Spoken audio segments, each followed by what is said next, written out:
Ari Ravinovich is away from the business center today, but we do have Phil Martino filling in. And Phil, we begin with a popular social media app that is under the microscope again.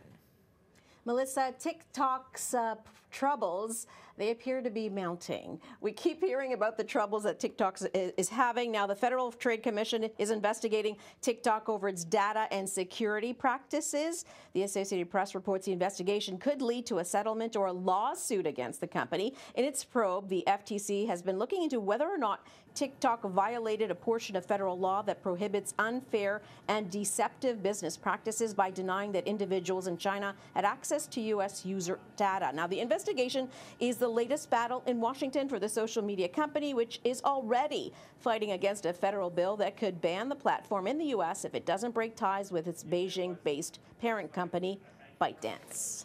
Lots of TikTok talk, I suppose. Now, the push to solve Canada's housing crunch continues. That's right. Now, if you live in Toronto, you always see the construction, right? So construction of new homes in Canada's 6 largest cities remained stable at near all-time high levels last year, driven by a surge of new apartments. But demand for rental housing is still outpacing supply, if you can believe that. Canada Mortgage and Housing says apartment starts grew 7% last year in Toronto, Vancouver, Montreal, Calgary, Edmonton, and Ottawa. But those gains were offset by declines in the number of new single-detached homes, which fell 20%. And the agency says there was a weaker demand for higher-priced homes because mortgage rates remained high.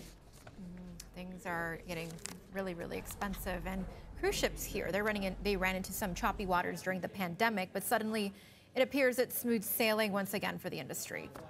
People want to cruise, and people who have never cruised want to cruise now. So you can say smooth sailing for cruise lines, at least for now. Carnival raised its annual profit forecast today, anticipating a record year of bookings as the company benefits from a spike in people looking for cruise vacations for the first time. Reuters reports cruise operators are recording all-time high booking rates as more travelers switch to cheaper seaborne experiences over expensive land-based alternatives such as booking hotels or flights.